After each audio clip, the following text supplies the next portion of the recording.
pernyataan apa yang barusan, apakah karena Pak mencalonkan diri terjun ke dunia politik, maka dilakukanlah sebuah pembenaran. Cik, 2, 3. Dah, mulai no! Sana Basua Balia Joyuang Tabuzer di Pot Bungo. Hari ke sana, ayo.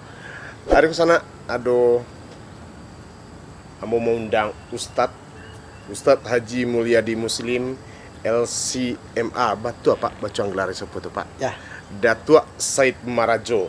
Nah, Pak, sebelum Bapak LCMA aku gelar apa, Pak? Gelar akademik. Akademik. Ya. Tamatan Mapo, Bapak dulu, Pak. LC itu gelar untuk alumni S1 Timur Tengah. Pokok misalnya Jauh Pak kok?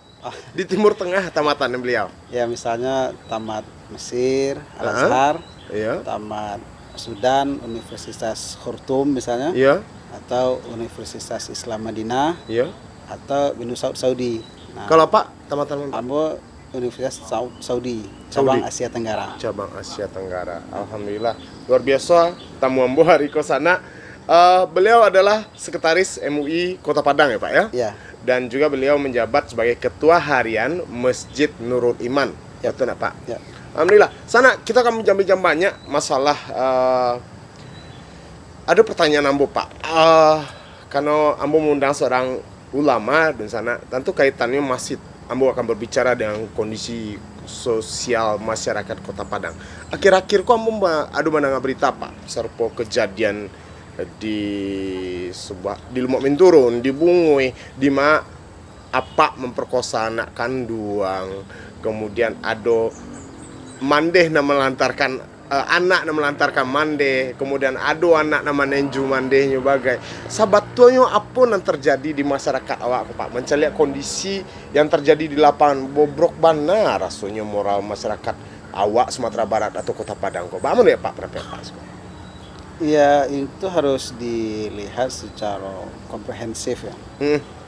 Selama ada peradaban manusia, Iya. sejak dari awal, sejak dari Nabi Adam sampai hari kiamat kelak, itu pasti ada dua hal, kesolehan, ketaatan, kemaksiatan.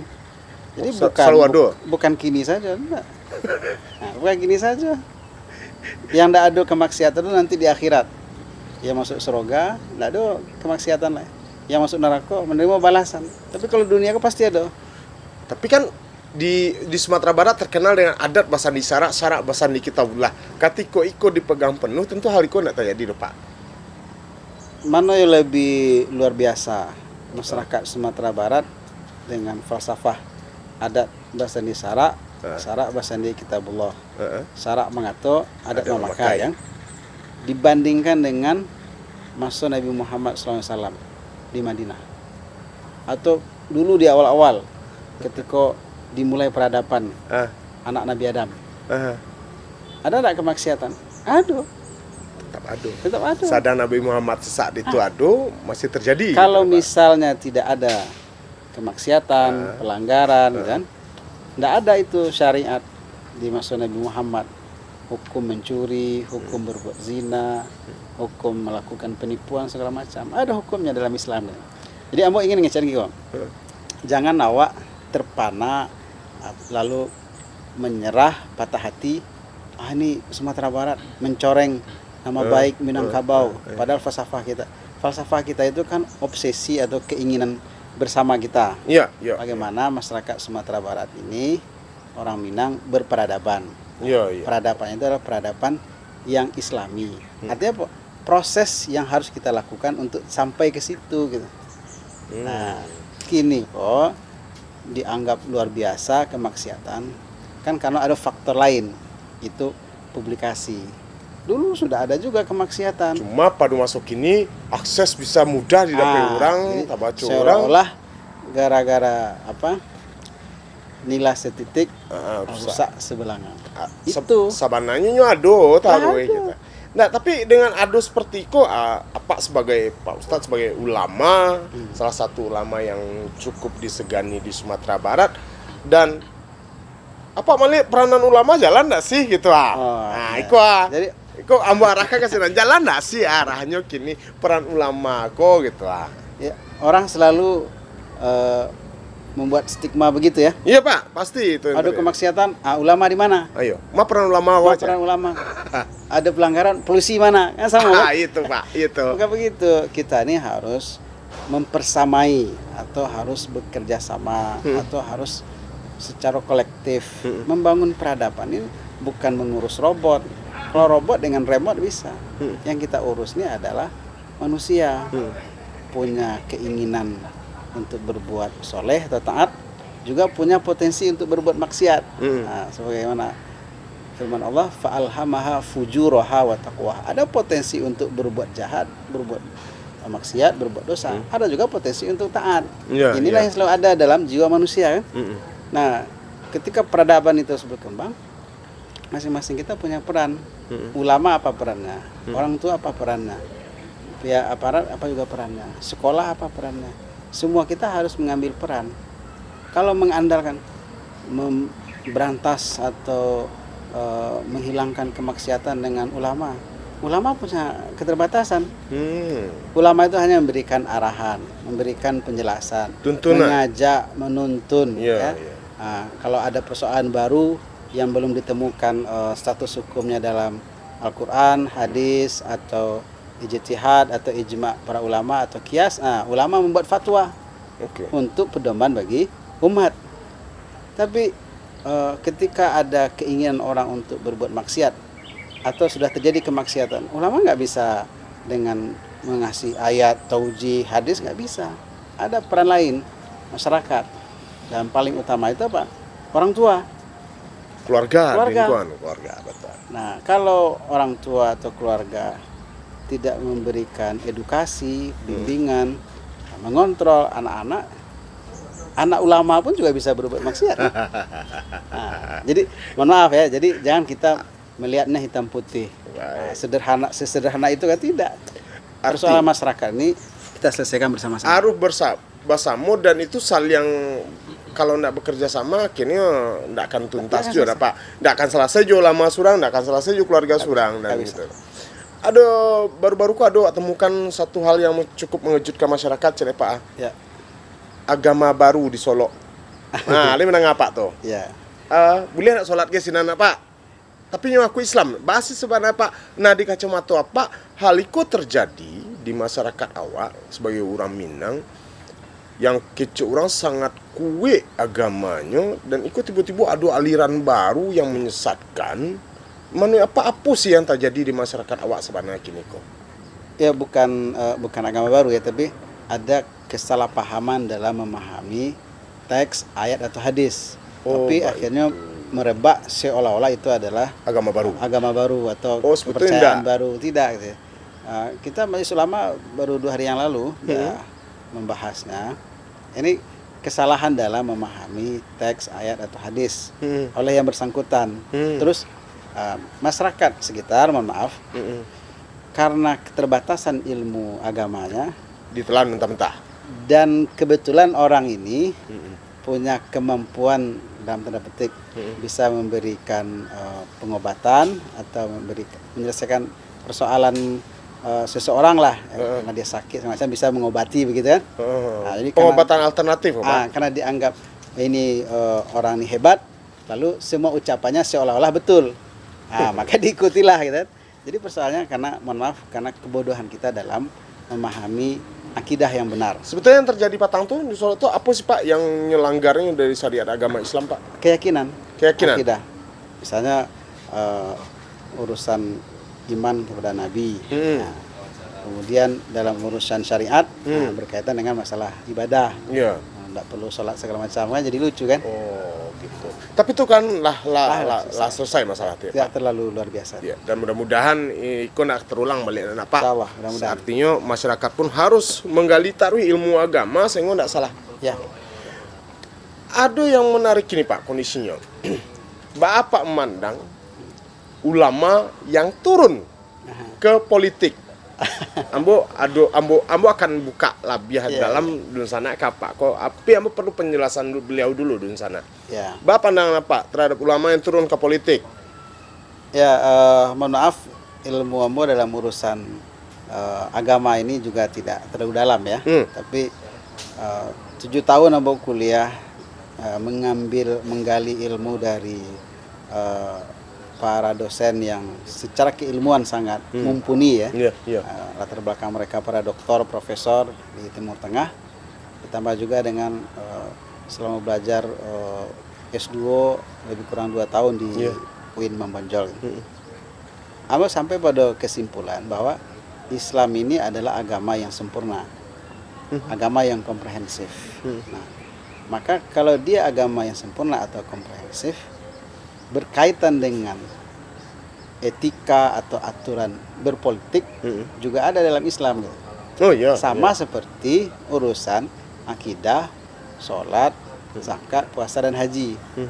Nah, maka kalau tidak ulama yang turun masuk ke dunia politik, ini mohon maaf nih, banyak orang mungkin berbeda dengan pemahaman yang Ambo miliki ya. Kalau ulama tidak turun, tidak masuk ke dunia politik, maka politik pasti akan diurus, mohon maaf dalam tanda petik, orang yang tidak mengerti tentang agama atau tentang konsep politik dalam agama.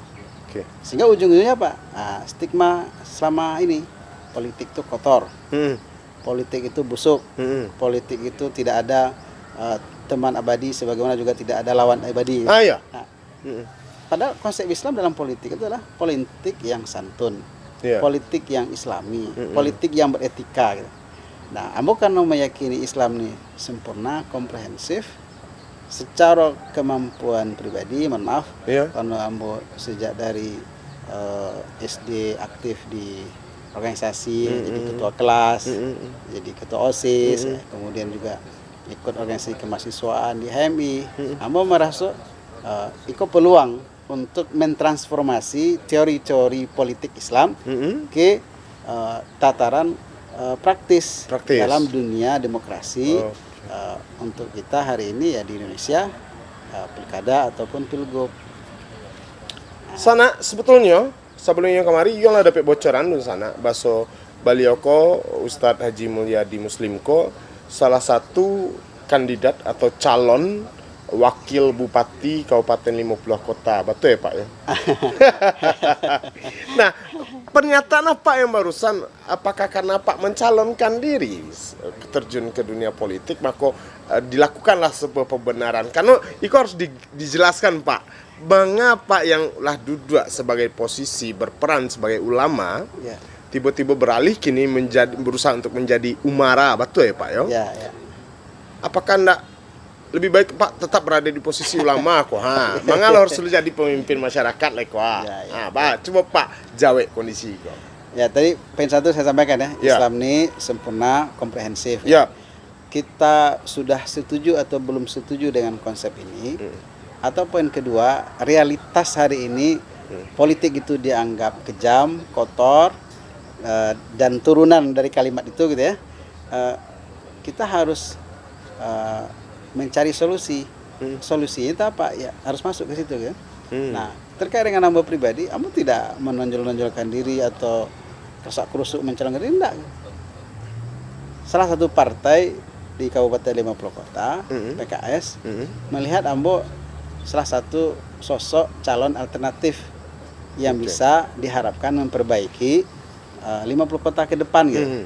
Karena apa? Karena informasi yang mau dapatkan dari kawan-kawan di partai PKS itu, hasil survei mereka, masyarakat 50 kota itu membutuhkan pemimpin yang salah satu di antara dua ini, berpengalaman, religius. Berpengalaman dan religius. Nah, kalau berpengalaman berarti mungkin dia sudah jadi bupati atau sudah pernah jadi wakil gitu ya, atau mungkin di legislatif. Nah, yang kedua religius. Yang religius ini apa standarnya? Kalau ulama itu kan posisi yang sangat terhormat ya. Tidak ada level-level atau tahapan-tahapan sekolah atau akademik yang harus dia lewati lalu ujungnya jadi dapat jabatan atau tempat diberi gelar ulama, tidak ya. Ulama ini kan berdasarkan kapasitas keilmuannya, dan pengakuan dan pengakuan masyarakat. Nah, kalau Ambo paling mungkin ya karena bisa ceramah, dipanggil Ustadz atau Buya gitu ya. Nah, kalau secara akademik memang ya alhamdulillah gelar Ambo LC itu adalah tamatan alumni Timur Tengah. Nah, mungkin itu yang jadi alasan oleh partai ini mencari sosok pemimpin yang bisa ditawarkan ke masyarakat 50 kota, orang yang religius gitu. Iya. Maka Ambo didorong, diminta untuk turun ya. Apa pasangan ya bisa rencana? Wallahu alam, itu tugasnya partai. Alun deklarasi? Belum. Masih tunggu deklarasi. Ambo hanya ditugaskan untuk sosialisasi, bertemu dengan masyarakat, menghimpun aspirasi apa harapan mereka. Dan itulah dilakukan, Pak? Nah, melakukan dan maaf ya. Iya. Ambo karena ingin mengajarkan tentang politik santun, beretika, nilai-nilai yang Islami, mau sampaikan apa adanya. Ambo diminta turun oleh partai ini dengan alasan Ambo dianggap bisa mewakili calon dengan background religius. Ya. Karena dari para kandidat yang ada kini itu belum ada yang bergelar LCMA, kecuali Ambo. Oke. Nah, Ambo sampaikan, Ambo tahu diri politik itu adalah pilihan. Masyarakat akan milih karena mungkin ada kepercayaan, ada ukuran popularitas, elektabilitas gitu. Ambo baru turun, tidak mungkinlah sok-sok hebat baru turun langsung jadi nomor 1. Saya sampaikan, saya inginnya mengabdi jadi wakil bupati udah cukup. Kenapa? Karena mau jadi bupati atau wakil bupati kan pertanyaan, bisakah kita melayani umat, bisakah kita memberikan harapan, merealisasikan harapan. Tapi biasanya kecenderungannya, Pak, kalau bupati kok arahnya kan jadi wakil bupati kok arahnya kok jadi bupati ya, Pak? Masyarakat orangnya sih bagus langsung jadi bupati gitu. Iya, makanya jadi bupati langsung, Pak, gitu. Politik itu juga realistis kan. Kita baru bersosialisasi langsung ujuk-ujuk ingin nomor 1 enggak? Itu sana kalau mengecek masalah politiko sana jawaban tuh akan diplomatis dan itu harus pelajari bersama. Nah, Pak, ada yang Ambo pikir kenapa memilih 50 kota? Kebetulan daerah Salambo 50 kota. Oh, Pak, 50 kota. Ambo lahir di Simalanggang, di Kecamatan Payakumbuh. Salah satu kecamatan di Kabupaten 50 kota. Iya, Simalanggang. Nah, Ambo paham, cukup tahu sih daerah sini. Nah, tapi yang jadi persoalan di Ambo, taruhlah Bapak mengambil putra daerah di Sinan. Ya. Seberapa penting apa menjadi pemimpin di Sinan terhadap daerah 50 kota? Seberapa penting orang yang berpengalaman dan orang religius kok? Itu tatanan ideal dan memimpin sebuah daerah pasti itu, Pak. Berpengalaman, kemudian religius itu sangat ideal, apalagi di daerah Minangkabau di Sumatera Barat itu sangat idealnya seperti itu. Nah, kemudian kenyataan seperti itu kan tidak akan kita temui di zaman kini bahwa yang ideal itu susah Pak temukan pemimpin-pemimpin ideal itu. Apakah Pak kini tidak semata-mata ingin menunjukkan ini loh saya yang punya ilmu agama, religius, pengalaman pun saya cukup untuk memimpin organisasi. Bukankah itu semata-mata hanya menunjukkan bahwa Bapak layak dipilih di sini? Walau alam ya, Ambo tidak punya obsesi pribadi seperti itu dan tidak pula menonjolkan kehebatan atau kemampuan. Ini kan karena ya takdirnya saya lulusan Timur Tengah, gelar LCMA gitu. Nah, kemudian apa yang Ambo lakukan selama di Padang, di pesantren, di majelis ulama ataupun di Masjid Agung Nur Iman ya, ataupun organisasi kemasyarakatan yang lain, kalau misalnya ingin memperbaiki masyarakat yang lebih besar, Sumatera Barat misalnya, tentu ketika ada permintaan turun ke 50 kota ya, bagi kita ini peluang untuk berbuat lebih banyak, nah, memberikan manfaat kepada masyarakat atau umat. Kalau misalnya Ambo tidak diminta atau tidak dilirik oleh partai, bahkan mungkin dilirik betul oleh partai, ternyata partai itu tidak dapat kawan koalisi, ya Ambo tidak jadi kan, dan Ambo tidak punya beban apa-apa gitu. Kenapa? Karena di Padang pun Ambo masih bisa berdakwah, masih bisa berkhidmat untuk masyarakat lewat pendidikan, lewat kegiatan sosial ataupun keagamaan. Bila rencana deklarasi, Pak? Sangat tergantung partai yang mengusung kan. Kalau misalnya partai ini sudah dapat kawan, sudah cukup, pasti kita akan maksimal untuk membangun 50 kota. Jadi di sana Pot Bungo tidak berpihak pada siapapun, bukan partisipan dari siapapun, tapi awak cuma menjembatani, memberikan edukasi dan biar masyarakat menentukan pilihan dan kita tetap berada di alur independen kita sendiri ya di sana ya, dan Yuan Tagia pun bukan tim sukses sia-sia. Itu harus kita percaya. Pak, ketika apa berniat mencalonkan diri jadi pemimpin di Kabupaten 50 Kota, dan ketika Pak ingin menerapkan politik yang santun, yang sesuai dengan kaidah-kaidah yang ado, yang normal. Tapi pada kenyataan kan politik tidak seperti itu kebanyakan, Pak. Yang terjadi di sini, kok ambo pribadi masih meyakinkan ya Pak ya, yakin dengan kondisi bahwa di sini tuh akan banyak praktek-praktek untuk menghalalkan segala cara. Bapak meyakinkan warga 50 kota di sini bahwa Pak tak akan melakukan hal seperti itu. Ya, kalau survei mengatakan masyarakat 50 kota menginginkan pemimpin yang religius, lalu misalnya ada calon yang punya komitmen untuk menerapkan nilai-nilai yang Islami, yang religius itu, aku yakin tantangan mungkin banyak ya, karena masuk ke dunia baru kan. Iya. Tapi aku yakin adanya harapan masyarakat, kemudian ada potensi yang dimiliki oleh calon, pasti akan ketemu. Kalau bersuruh hiji buku pasti menjadi. Tapi kalau seandainya keinginan masyarakat 50 kota itu, mohon maaf misalnya, dia menginginkan pemimpin yang kaya, ya Ambo bukan orang kaya, Ambo tidak akan maju gitu. Tapi karena survei membuktikan masyarakat butuh haus dengan pemimpin yang religius, artinya pemimpin yang bisa menjadi contoh kan. Walaupun Ambo bukan orang yang ideal ya, karena Ambo punya banyak keterbatasan. Tapi setidaknya apa yang berlakukan selama ini, ya, pengakuan masyarakat. Dan itu bukan nilai akademis ya. Ambo dipanggil Ustadz, Ambo dipanggil Buya, Ambo diamanahkan jadi sekretaris MUI, itu kan pengakuan yang harus kita nilai secara objektif. Bahwa ya, adalah sedikit banyaknya nilai-nilai religius yang bisa Ambo tularkan, yang bisa Ambo wariskan, yang bisa Ambo contohkan kepada masyarakat.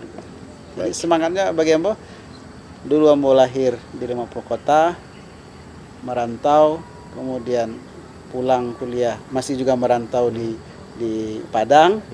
Ada peluang untuk mengabdi di kampung, ya harus Ambo tangkap. Tapi ada menarik tadi Kicap Pak, kalau misalnya masyarakat di sini menginginkan pemimpinnya yang kayo, Ambo nak kayo doh Kicap Pak kan.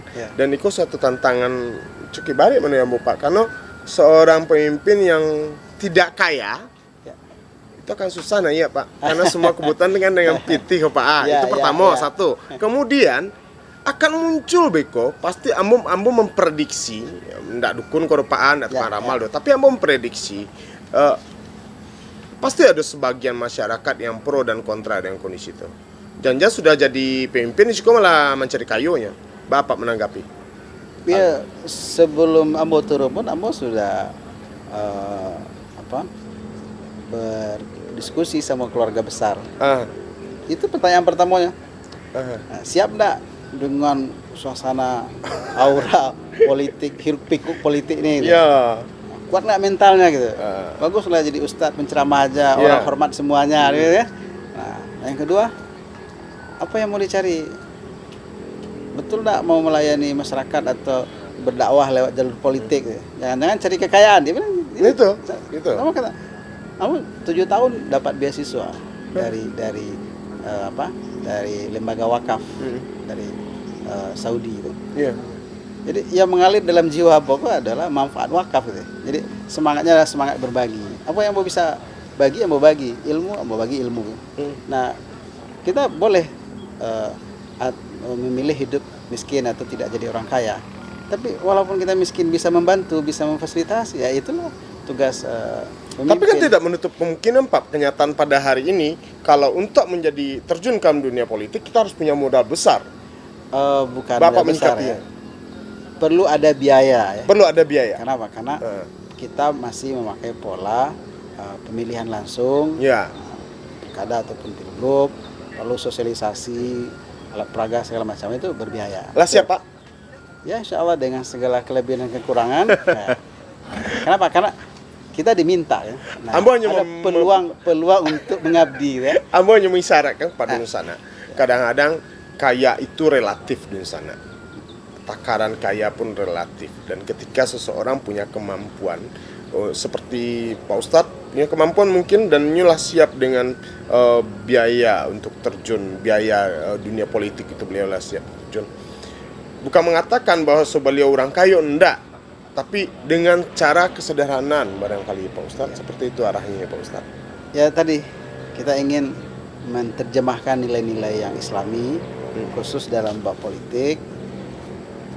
Siapa referensi kita? Ya, referensi kita idealnya itu ya peradaban di Madinah itu ada nabi, ada sahabat gitu. Nah ternyata para sahabat itu juga bukan orang kaya semua. Bisa kira-kira enggak bisa Pak nak kira-kira terjun ke dunia politik dengan biaya murah? Amba yakin. Kenapa? Karena survei membuktikan masyarakat mencari pemimpin alternatif yang religius. Oke. Mudah-mudahan itu bisa terbukti di sana bahwa berpolitik dengan biaya yang sangat murah dan itu bisa membawa Pak Ustadz Kito menjadi pemimpin di salah satu kabupaten 50 kota di Sumatera Barat. Dan apa tadi mengecek ada survei membuktikan bahwa masyarakat 50 kota membutuhkan orang yang berpengalaman dan religius. Secara apa religius tadi Pak lah punya pengalaman yang secara religius Pak lah pas menurut Ambo. Secara pribadi mengecek Sedikit. Ya, lah pas menurut Ambo karena ilmu agama pun lah jauh apa yang manunte. Kenapa masyarakat 50 kota itu membutuhkan orang yang religius? Apakah masyarakatnya tidak religius saat kini? Apakah masyarakatnya secara moral dan agama lah menurun? Makanya butuh pemimpin yang seperti itu.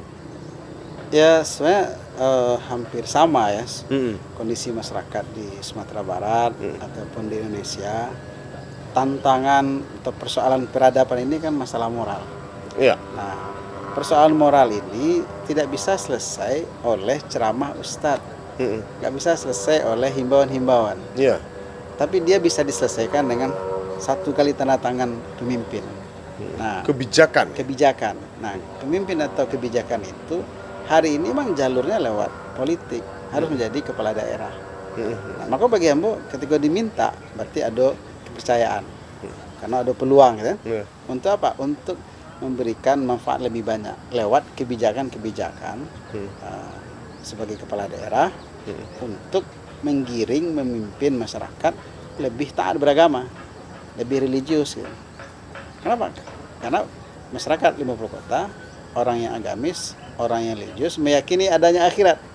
Nah, kalau mereka meyakini akhirat berarti ada dosa dan pahala kan, ada ganjaran gitu. Nah itu tuh kalau kita bisa beri manfaat banyak, ya alhamdulillah kan. Kalau jadi ustadz, jadi mubalik penceramah, kan hanya bisa ngasih ceramah kalau diundang. Iya. Kalau nggak diundang nggak bisa kan? Iya. Nah, ceramah di masjid musola nggak ada jamaahnya, ditertawakan orang tuh kan. Nah, atau kita ambil jalur pendidikan, sekolah. Kan? Nah, tapi kebijakan lewat jalur politik itu bisa merubah banyak hal. Hanya dengan tanda tangan kebijakan. Ada keputusan kebijakan yang bisa diambil langsung oleh pemimpin daerah dan itu tujuannya tentu perbaiki kondisi masyarakat. Nah, kembali yang tadi kan, kemaksiatan merajalela. Mana peran ulama? Bukan peran ulama, tapi apa kebijakan pemerintah untuk meminimalisir itu. Oh, jadi Ambo nangkok apa masuk pun dari segi pemimpin untuk bisa membuat sebuah kebijakan-kebijakan yang menurunkan angka kemaksiatan dan masuk sekaligus melalui jalur agamis yang lebih religius gitu ya Pak ya? Kira-kira seperti itu. Karena itu yang mau pahami, agama ini sempurna. Harus ada yang mengambil jalur pendidikan, ada jalur sosial, ada jalur ekonomi, ada yang harus ngambil jalur politik. Ambo misalnya contoh Pak, kita tidak sebut nama siko. Ya.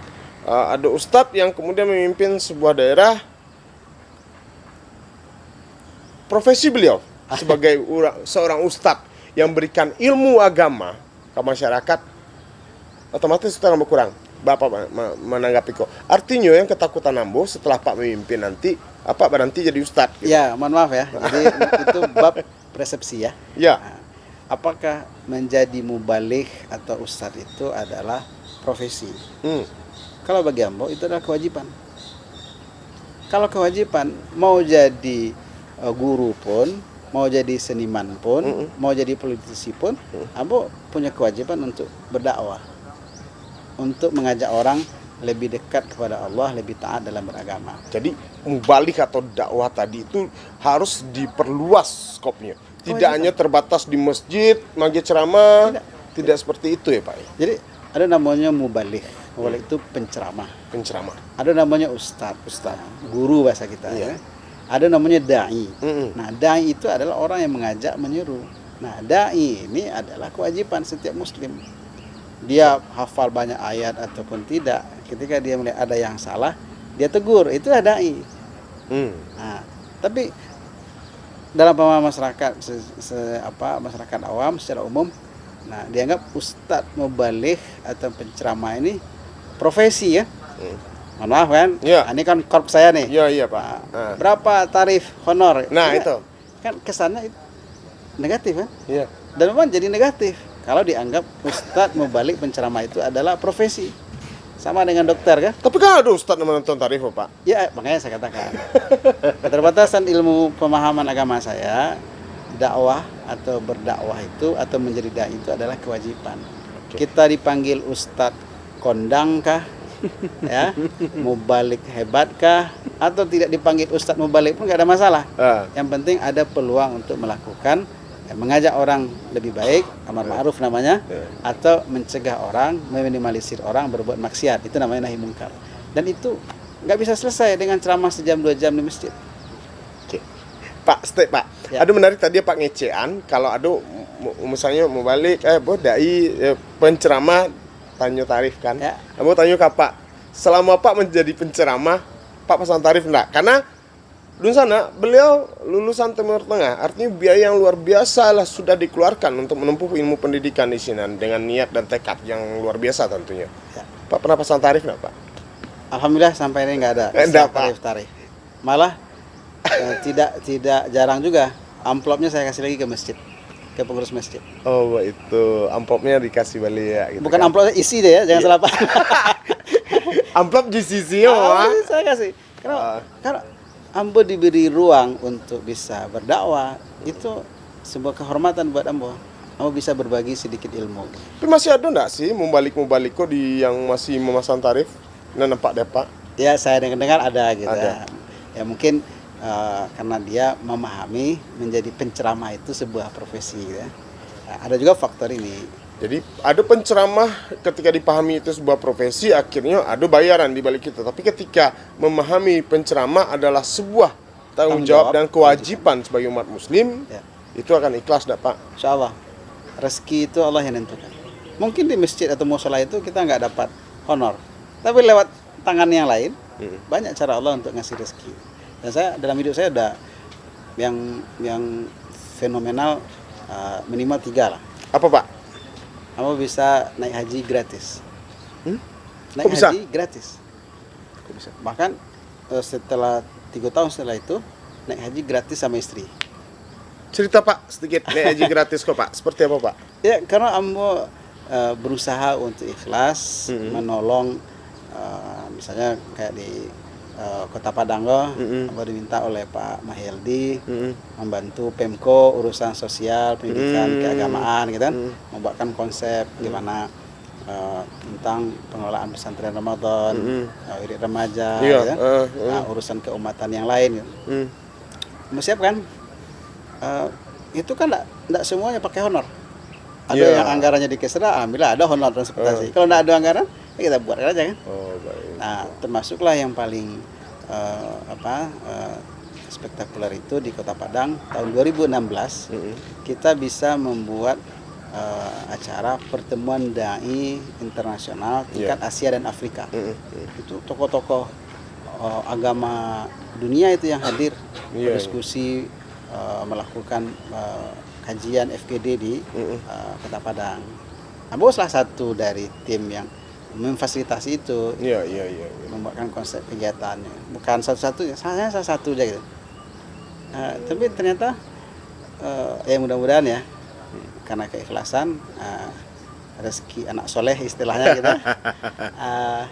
Ambo diundang oleh kedutaan Saudi Arabia bisa melaksanakan ibadah haji gratis bersama istri. Alhamdulillah. Apa hubungannya pertemuan dai-nya di Padang terus ngaji gratis? Iya, iya, iya. Nah, iya. tapi lewat kedutaan Saudi Arabia karena beliau juga hadir di acara itu. Kemudian mungkin beliau mencela Ambo kerjanya serius, nggak bagus, berhasil barangkali ya. Allahu alam ya. Yang jelas Ambo bisa ngaji gratis setelah pertemuan dai itu.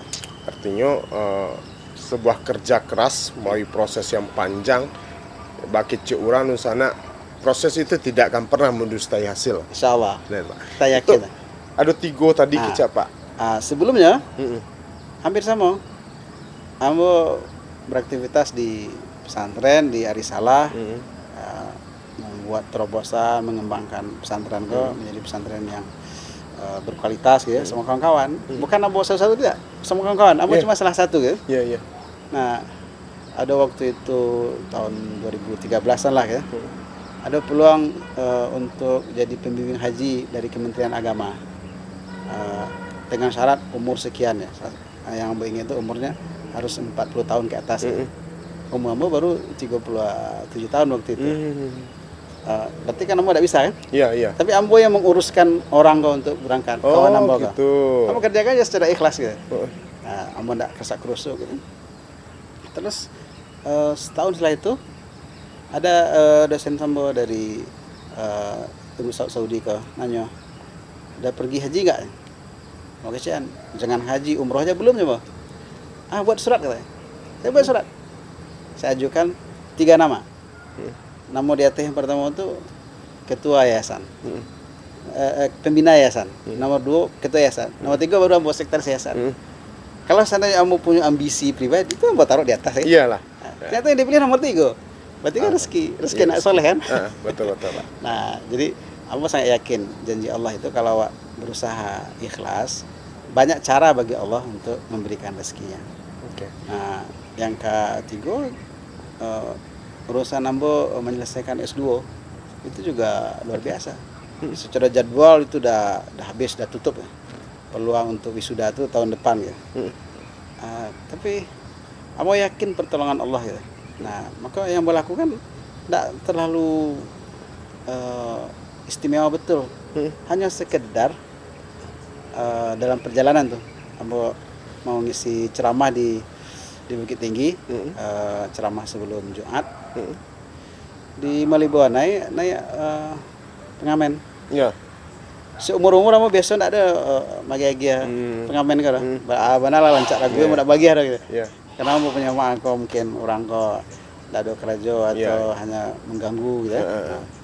Tapi sekali itu Ambo ambil itu dalam saku, enggak tahu Ambo entah 5.000, entah 50.000, entah 1.000 pokoknya Ambo ambil ya Allah dengan berinfak ini mungkin jumlahnya tidak banyak, mohonlah Engkau buktikan kekuasaan-Mu ya Allah, bisa Ambo wisuda tahun kini juga ya. Itu aja.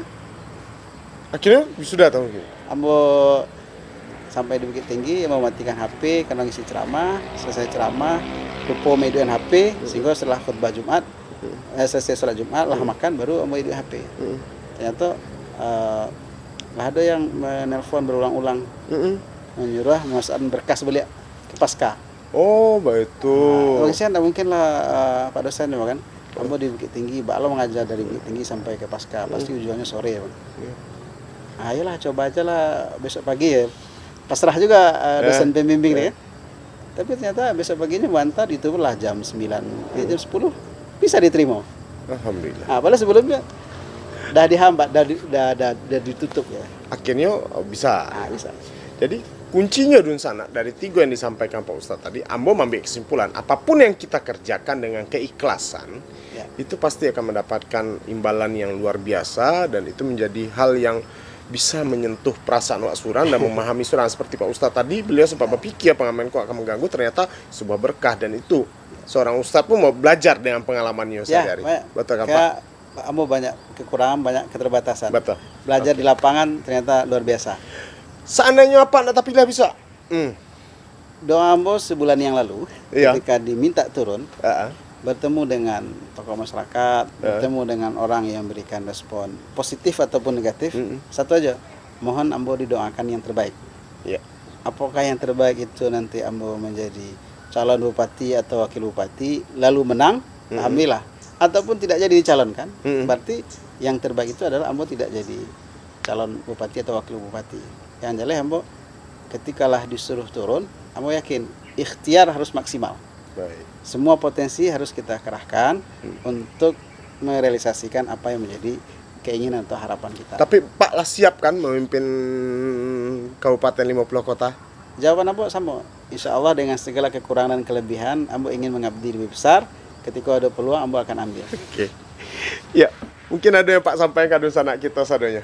Ya, terima kasih sanak sekalian. Itulah ambo pribadi, ya mulai di Muslim apa adanya, berbicara ceplos-ceplos, tidak ada yang ditutupi.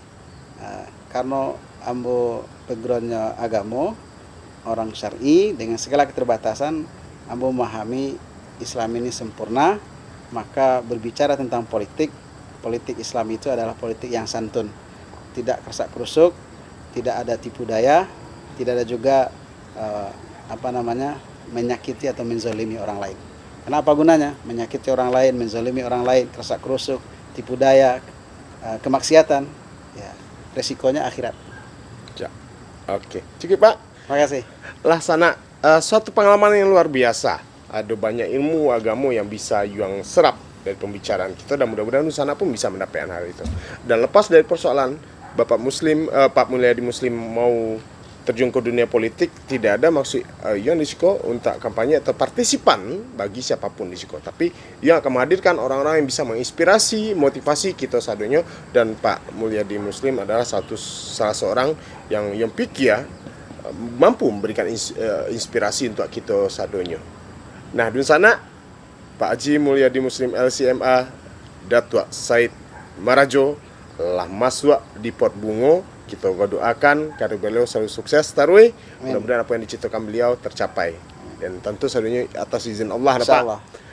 Lalu sana itu saja. Kita tunggu tokoh-tokoh berikutnya. Lah sana. Cik 2 3. Lah habis sana. Lah no, lah habis.